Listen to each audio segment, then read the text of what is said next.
to be here. When I was here last year and I had such a great time that I wanted to come back. And I remember because these guys play like if we could maybe just pass a hat and get enough money to buy them the sheet music for a whole song. They know the first few lines of almost anything. But raised in tragic circumstances, Joe Biden explained just the other night that you have to hear language when you're young, and a lot of poor kids don't hear enough language. And he said, put the record player on. Do you remember he said that? Really? Put the record player on? Well, talk to the fucking kid. Why not that? These guys, their parents didn't talk to them, and they would play part of a song and then turn it off just so they could have almost no career. It's just not right. Well, it is very nice here. I was in New Jersey last night, and it was great. It's not what you think. I'm very lucky. I get to go all around the country. This year I was in Juneau, Alaska. I said to the person who picked me up at the airport, I said, I'll be honest, I know where Alaska is, although in some maps it's in a box near Hawaii. I said, I know where Alaska is, but I don't know where Juneau is. And the lady said, it's here. I had never seen anybody do that before. I've been to Michigan, I've seen that. I said, well, I live in Southern California, right about here. I did 3 nights in Florida. I said, don't show me.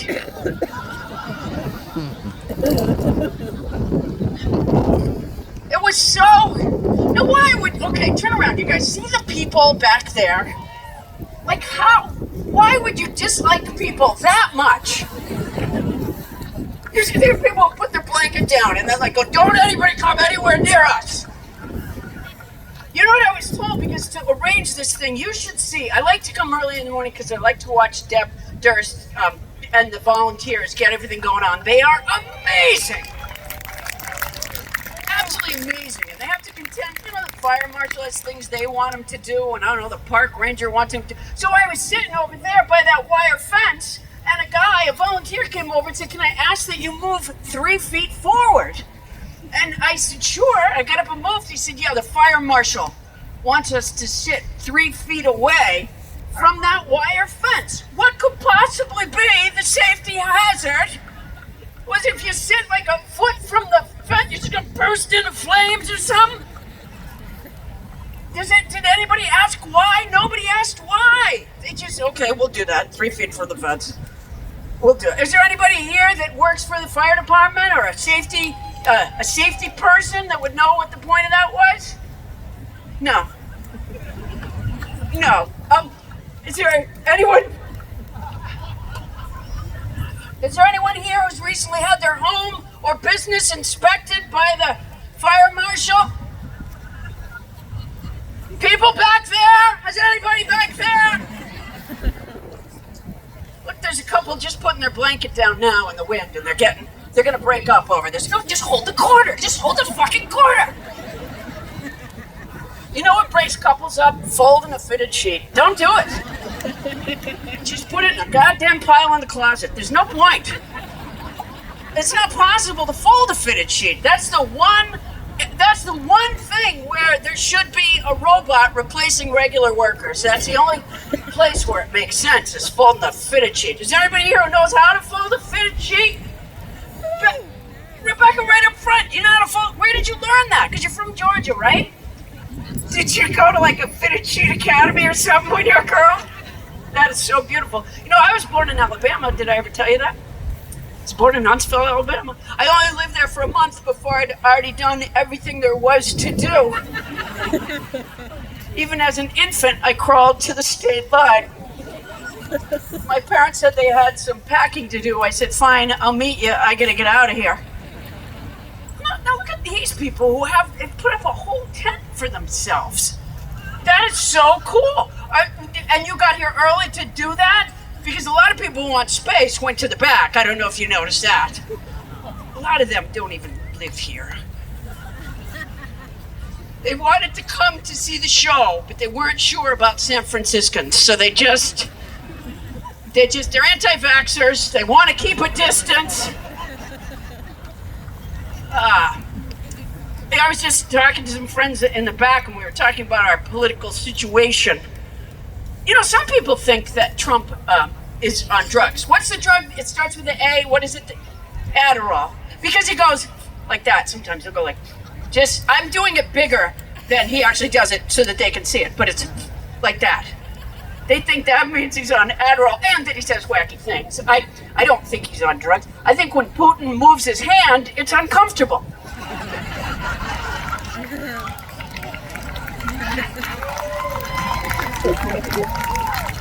Electing Trump is to America what beaching themselves is to whales. The only difference is we don't have another species to shove us back in the water. There's a person over there that's filming. Hi, how you doing? Now, what are you gonna do with that when you have it? You're gonna do what? You're gonna share it with your teacher friends? Can you even imagine coming to work as a teacher? You're a little bleary-eyed. You got a ton of kids to deal with, and someone's going, "Look what I did this weekend." Well, hold on. Let me pull it up. Wait. What? Oh, you need a good laugh? What do you teach, ma'am? Special education?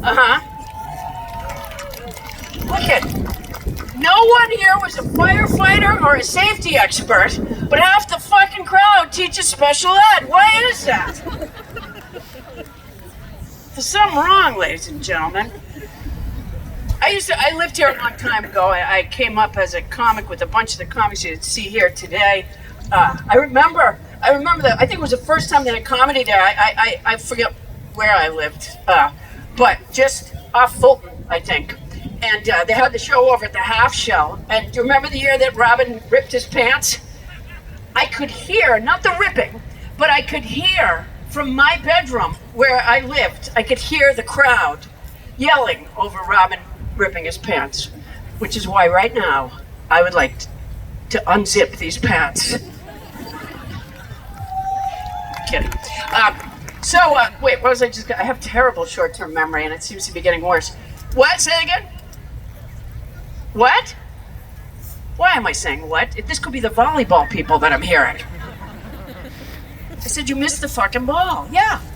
Do you remember when volleyball was just an up-here sport? Do you remember, like, when we were young? And then the Japanese women's team made it.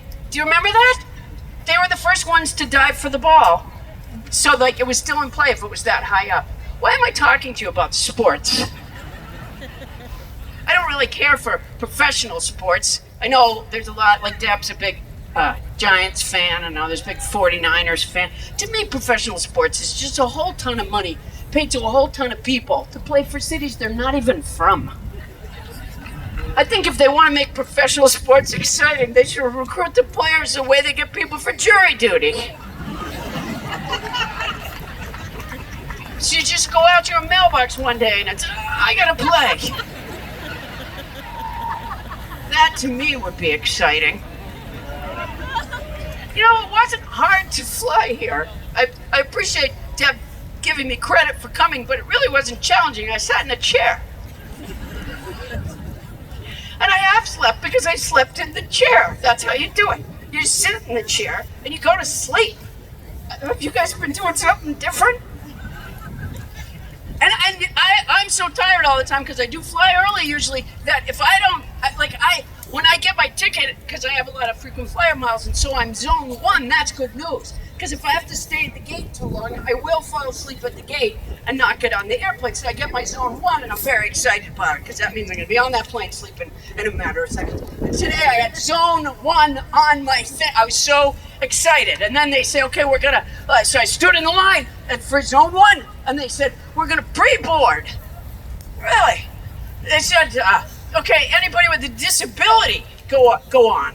And then I felt like an asshole. I was like, yeah, absolutely. Sure, absolutely. I step aside. It's my mistake. You go ahead in your wheelchair and your walk. Get on there, of course, naturally.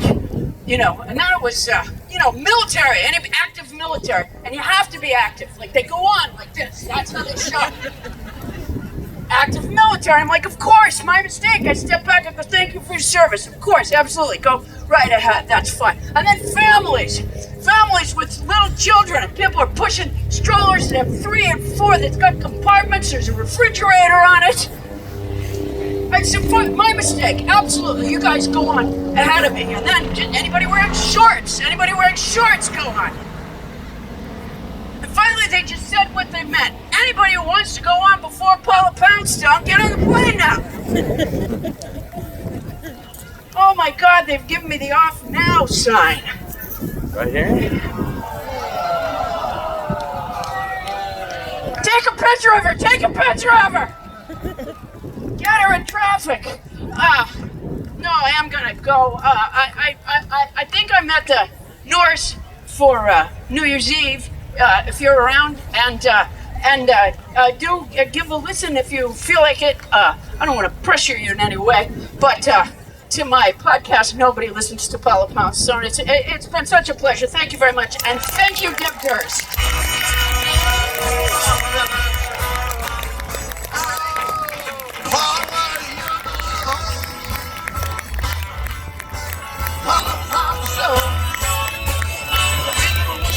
Paula Poundstone, ladies and gentlemen.